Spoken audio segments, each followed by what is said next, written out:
Hey guys, welcome back to ड्रॉग बाबा और welcome to another episode of history of the club.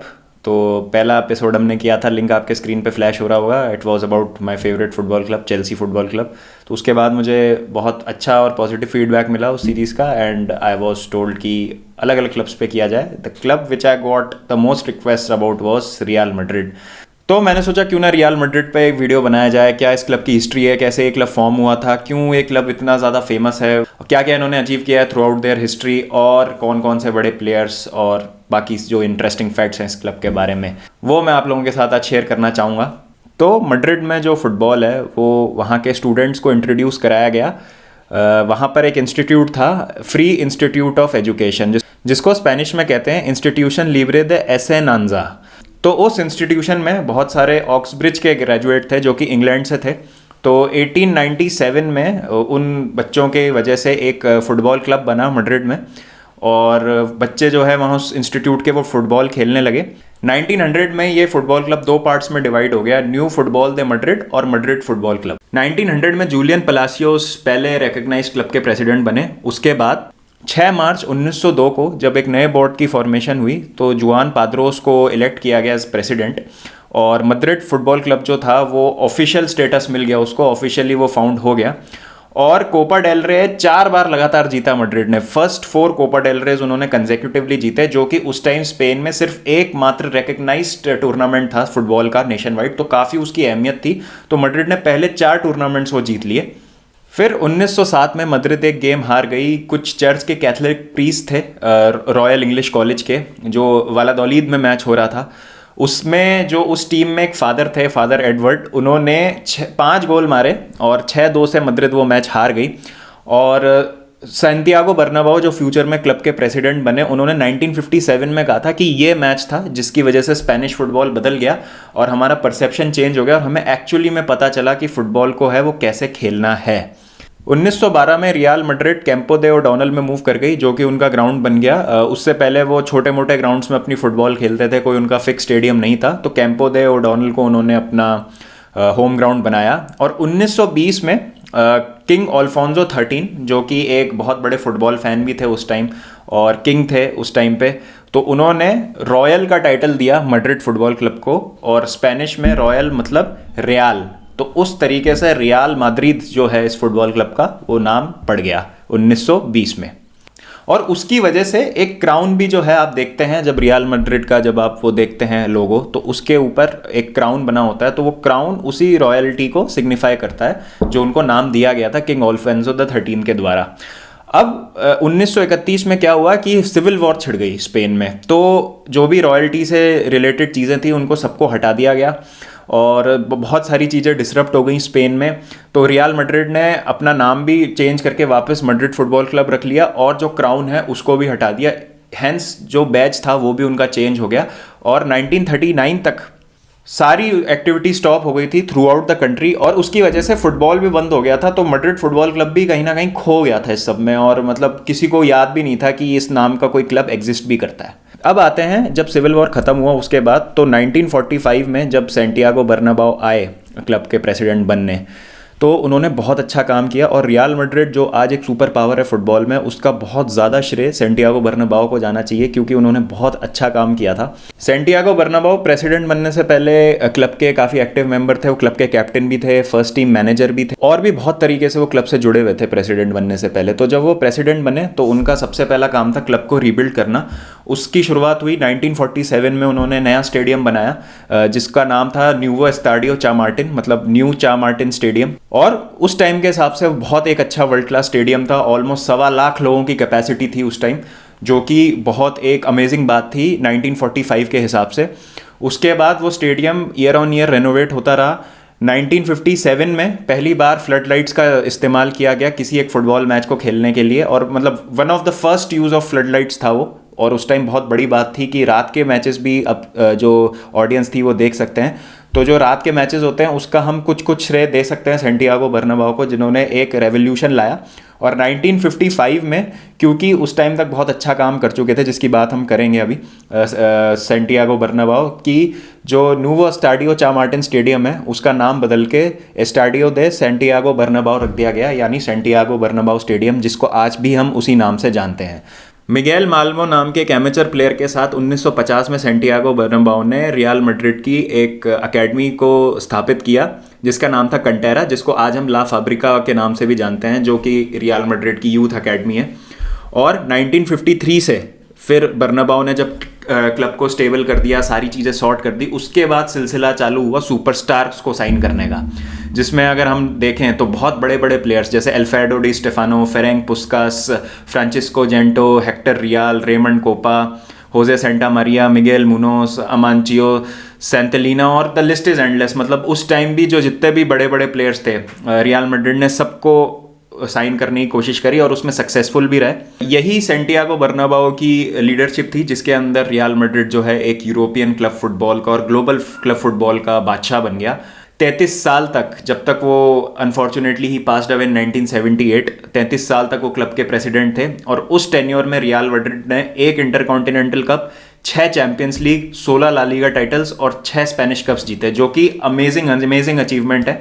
और ना केवल ये, बट बिहाइंड द सीन्स भी उन्होंने जो क्लब को स्टेबल कर दिया और रियल मैड्रिड को बेंचमार्क बना दिया क्लब फुटबॉल का, कि मतलब अगर कोई क्लब होना चाहिए तो this is the standard that you have to achieve अगर आपको बेस्ट बनना है तो। और सैंटियागो बर्नाबाओ की लीडरशिप में ही जब चैंपियंस लीग या यूरोपियन कप उस टाइम बोलते थे, जब उसका इंट्रोडक्शन हुआ था 1955 से लेके 1960 तक लगातार 5 चैंपियंस लीग जीती थी या यूरोपियन कप, जो भी आप बोलें, अभी जिसको हम चैंपियंस लीग के नाम से जानते हैं। तो ये एक अमेजिंग अचीवमेंट, और कहीं ना कहीं सैंटियागो बर्नाबाओ के अच्छे कामों की वजह से रियल मैड्रिड आज जो वो क्लब है वो इस मुकाम पर खड़ा है। सैंटियागो बर्नाबाओ के बाद क्लब के प्रेसिडेंट बने लुइस डे कार्लोस, और उन्होंने उस लेगेसी को कंटिन्यू रखा। सेम जो पाथवे सेट करके गए थे सैंटियागो बर्नाबाओ, उसी पे ही बिल्ड करती रही रियल मैड्रिड, और they continue to be one of the top clubs in Europe. और वही वर्ल्ड क्लास प्लेयर्स को साइन करना और टीम को हमेशा टॉप लेवल पे रखना। डी कार्लोस के एरा में एंड में आते आते थोड़ा सा डाउनफॉल आया रियल मैड्रिड का, क्योंकि ऑब्वियसली स्क्वाड जो था वो एज कर रहा था, क्लब जो था ट्रांजिशन में था, लेकिन उसको फिर रीबिल्ड किया मेंडोजा ने। रामोन मेंडोजा बने नेक्स्ट प्रेसिडेंट रियल मैड्रिड के 1985 में, और एक नया एरा आया। तो वर्ल्ड क्लास साइनिंग्स और सुपरस्टार से हटके अब जो क्लब था उसका फोकस था यंगस्टर्स को डेवलप करने का, अकेडमी प्लेयर्स को इंटीग्रेट करने का टीम में।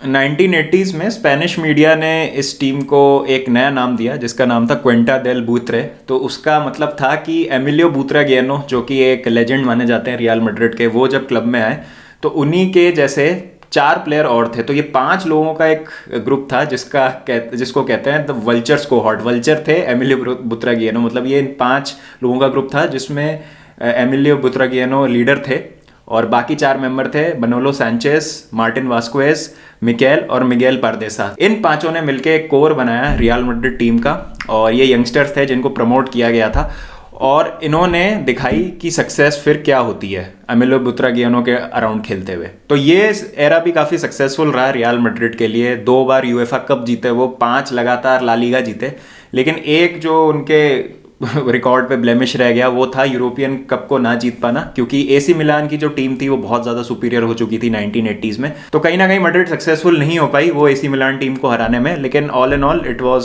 अ good era for Real Madrid as far as trophies are concerned. Mendoza के बाद बने लोरेंजो सांस क्लब के प्रेसिडेंट, और 20 मई 1996 को लोरेंजो सांस ने फाबियो कपेलो को बनाया कोच रियल मैड्रिड का, और काफ़ी ज़्यादा सक्सेसफुल रहे थे फाबियो कपेलो एसी मिलान के साथ। 1984 में उनके साथ चैंपियंस लीग भी जीते थे वो। तो उनको कोच बनाया गया रियल मैड्रिड का to bring European success back to Santiago Bernabeu stadium. But एक सीजन के बाद ही फाबियो कपेलो रियल मैड्रिड छोड़ के चले गए, क्योंकि वो सेटल नहीं हो पाए मैड्रिड में, और वो वापस एसी मिलान चले गए।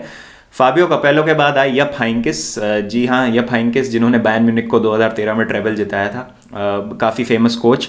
और उन्होंने फाइनली 1998 में एक लॉन्ग वेट ख़त्म कर दिया सारे मैड्रिड फैंस का, और चैंपियंस लीग जिता दी फाइनली। यूवेंटस के अगेंस्ट खेला गया ये फाइनल 20 मई 1998 को, लेकिन चैंपियंस लीग जीतने के बावजूद यप हाइंकिस को सैक कर दिया गया। कुछ उनका फॉल आउट हो गया बोर्ड से और होजे एंटोनियो कमाचो को मैनेजर बनाया गया, जिन्होंने खुद रिजाइन कर दिया फिर थोड़े टाइम बाद, और गूस हिडिंग को फिर इंचार्ज बनाया गया स्क्वाड का। हिडिंग को भी एक सीजन के अंदर फायर कर दिया गया, फिर जॉन टोशैक को बनाया गया मैनेजर। फिर उसके बाद 9 महीने के बाद 1999-2000 सीजन में टोशैक को भी फायर कर दिया गया। तो पिछले 3 साल में 7 मैनेजर चेंज हो चुके थे, तो एक इंस्टेबिलिटी का पीरियड आ गया था जिसकी वजह से क्लब को थोड़ी सी प्रॉब्लम हो रही थी। फिर नए मैनेजर विसेंटे डेल बॉस्क, जैसा हम जानते हैं कि मॉडर्न टाइम में स्पेन को सबसे ज़्यादा सक्सेस दिलाने वाले मैनेजर बने, उनको बनाया रियल मैड्रिड का मैनेजर। और आते ही उन्होंने अपना कमाल दिखाया और आते ही उन्होंने रियल मैड्रिड को अपना 8वां चैंपियंस लीग टाइटल जिता दिया, जिसमें उन्होंने वेलेंसिया को 3-0 से हराया फाइनल में और अपने नाम कर ली ट्रॉफी। उसके बाद हमने देखा फ्लोरेंटिनो पेरेस को बनाया गया प्रेसिडेंट रियल मैड्रिड का।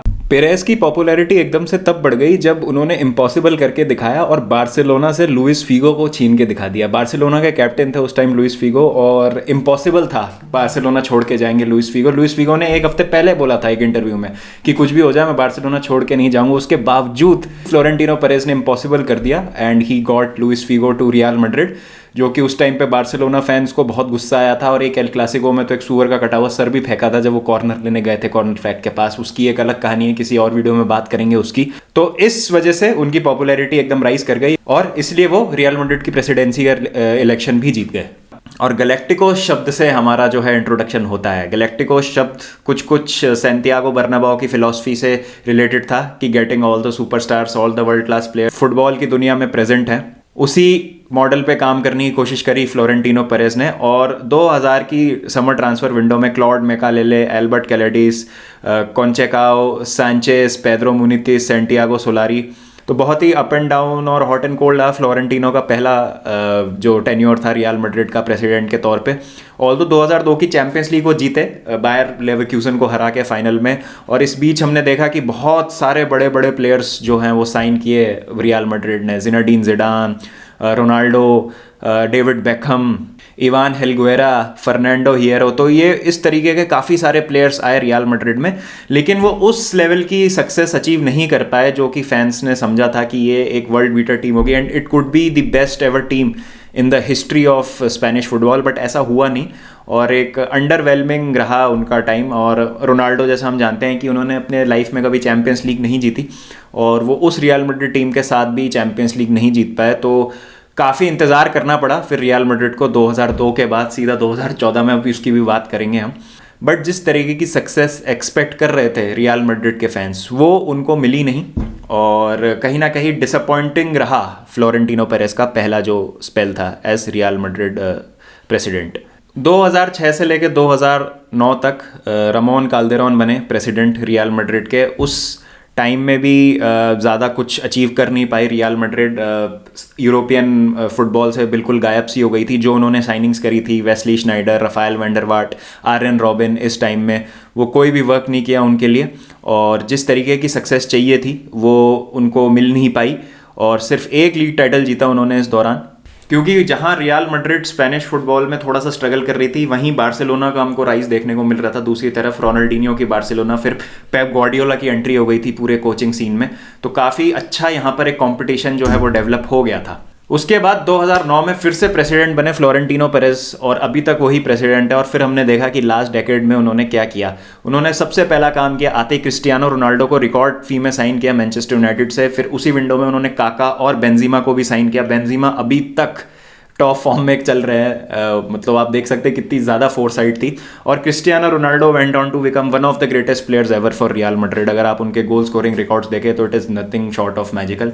तो जब फ्लोरेंटिनो पेरेस आए तो एक सीज़न मैनुअल पेलेग्रिनी कोच थे, फिर उनको सैक करके जोसे मरीनियो को लाया गया एज द मैनेजर। तो पहला सीज़न ला लीगा में सेकंड प्लेस पे आए, लेकिन सेकंड सीज़न डोमिनेंस तोड़ा पेप ग्वार्डियोला और बार्सिलोना का जोसे मरीनियो ने, और ला लीगा जीती रियल मैड्रिड ने 11-12 सीज़न में। फिर 12-13 सीजन अगेन अंडरवेलमिंग रहा बाय रियल मैड्रिड स्टैंडर्ड्स। फिर होजे मरीनियो को सैक करके कार्लो एंचेलोटी को बनाया गया कोच, जिन्होंने फाइनली ला डेसिमा यानी 10वीं चैंपियंस लीग जिता दी रियल मैड्रिड को, एटलेटिको मैड्रिड को ड्रामेटिक तरीके से हरा के फाइनल में। सर्जियो रामोस का वो last minute equaliser, pushing the game into extra time, और फिर इवेंचुअली 4-1 जीत गई वो मैड्रिड। उसके बाद अगेन बहुत सारे हमको मैनेजरियल चेंजेस देखने को मिले।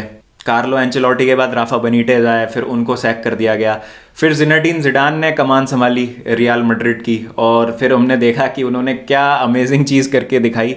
लगातार 3 सीज़न चैंपियंस लीग जीती उन्होंने 2016, 17 और 18 में। 18 में लुपिटिगी को बनाया गया था मैनेजर, बट उनको भी फिर मिड सीज़न सैक कर दिया गया था। वो स्पेन के कोच थे, फिर वो वर्ल्ड कप से जस्ट पहले उन्होंने अनाउंस कर दिया था कि वो रियल मैड्रिड जाएंगे, वो सब कंट्रोवर्सी हुई थी। फिर जब रियल मैड्रिड का सीज़न स्टार्ट हुआ तो वो भी अच्छा नहीं रहा था स्टार्ट, और मिड सीज़न उनको सैक कर दिया गया था। फिर जिनेडिन जिडान आए थे, फिर जिनेडिन जिडान ने उनको 2018 का चैंपियंस लीग जिताया। 2017 में डबल किया था रियल मैड्रिड ने, चैंपियंस लीग भी जीती थी, ला लीगा भी जीता था। काफ़ी ज़्यादा सक्सेस यहाँ देखने को मिली हमको पिछले 5 साल में रियल मैड्रिड को, और credit goes to Florentino Perez भी उसमें कहीं ना कहीं। और उसके बाद हमने देखा क्रिस्टियानो रोनाल्डो जब मूव ऑन कर गए 2018 के बाद यूवेंटस में, उसके बाद भी काफ़ी अच्छा परफॉर्म करती रही रियल मैड्रिड। 18-19 सीज़न उतना अच्छा नहीं था, ट्रांजिशनल सीज़न था, बट 19-20 में उन्होंने ला लीगा जीती। 2021 में लास्ट सीजन भी हमने देखा कि चैंपियंस लीग के सेमीफाइनल तक गई थी रियल मैड्रिड, और लास्ट डे तक टिकी हुई थी ला लीगा की टाइटल रेस में, लेकिन अनफॉर्चुनेटली वो लीग नहीं जीत पाया। और इस सीज़न हम अब देख रहे हैं finally we are in the 21-22 season. Florentino Perez is still in charge, और रियल मैड्रिड के मैनेजर फिर से हैं कार्लो एंचेलोटी, जिन्होंने ला डेसिमा उनको जिताया था 2014 में। तो काफ़ी मतलब अप्स एंड डाउन्स रहे हैं इस क्लब के टेन्योर में, इस क्लब की हिस्ट्री में, और लेकिन फिर भी हमको देखने को मिला है कि क्यों ये club is the best in the world. मतलब कुछ ना कुछ करके ये सक्सेस अचीव कर ही लेते हैं, क्योंकि इनके डीएनए में सक्सेस अचीव करना, और ये इनकी एक फ़िलॉसफी है कि हमारी टीम जो है वो बेस्ट होनी चाहिए, और उसमें सारे वर्ल्ड क्लास प्लेयर्स होने चाहिए जो खेल रहे हैं उस टाइम वर्ल्ड में, ऑल अराउंड द क्लब्स। मतलब जितने भी क्लब्स हैं, जहाँ पे भी जो भी वर्ल्ड क्लास प्लेयर खेल रहा है वो हमारी टीम में होना चाहिए। ये एम्बिशन है रियल मैड्रिड का, ये डीएनए है इनका। तो आई थिंक रियल मैड्रिड हमेशा वो एक क्लब रहेगा जिस पे बाकी लोग, न्यूट्रल फैंस, ना केवल रियल मैड्रिड के फैंस बट न्यूट्रल फैंस भी देखेंगे और बोलेंगे कि हाँ यार ये क्लब है जिसने बेंचमार्क सेट किया हुआ है क्लब फुटबॉल में, और हमेशा ये जो है इसी तरीके से ये क्लब जो है फंक्शन करता रहेगा। एंड अगेन जैसा मैंने बोला, सैंटियागो बर्नाबाओ को इसका पूरा क्रेडिट देना चाहिए। और अगर हम ट्रॉफीज़ की बात करें तो 34 La Liga, 19 Copa del Rey, 11 Copa de Espana, 13 Champions League, 3 Intercontinental Cup और 4 फीफा क्लब वर्ल्ड कप। तो इस तरीके का कुछ ट्रॉफी कैबिनेट है रियल मैड्रिड का। मतलब इतनी ट्रॉफीज इन्होंने जीती हैं थ्रू आउट देयर हिस्ट्री की 3-4 क्लब मिलकर नहीं जीत पाते हैं। तो amazing club, rich with history. और ऐसा नहीं है कि रियल मैड्रिड का जो सफ़र था वो बहुत आसान था, उन्होंने भी बहुत मुश्किल समय देखा है और बहुत मतलब अपने आप को हर सिचुएशन से उभारा है और अपने क्लब को रीबिल्ड किया है। तो आई थिंक ये एक अच्छा हमारे लिए एग्जाम्पल है कि कैसे एक क्लब मुश्किलों के बावजूद एक बहुत बड़ा मतलब बेंचमार्क बन सकता है क्लब फुटबॉल में। एंड यही एक एस्पिरेशन होता है हर क्लब का कि वो अपने आप को बिल्ड करके टॉप लेवल पे पहुंचे, और रियल मैड्रिड ने वही किया है through out there history of more than 100 years. तो गाइज आई होप आपको अच्छा लगा होगा ये video. Let me know in the comment section और कौन सा क्लब है जिसको हमको नेक्स्ट कवर करना चाहिए। तो मिलेंगे फिर नेक्स्ट वीडियो के साथ, जब तक अपना ध्यान रखें, टेक केयर एंड आला माद्रिद।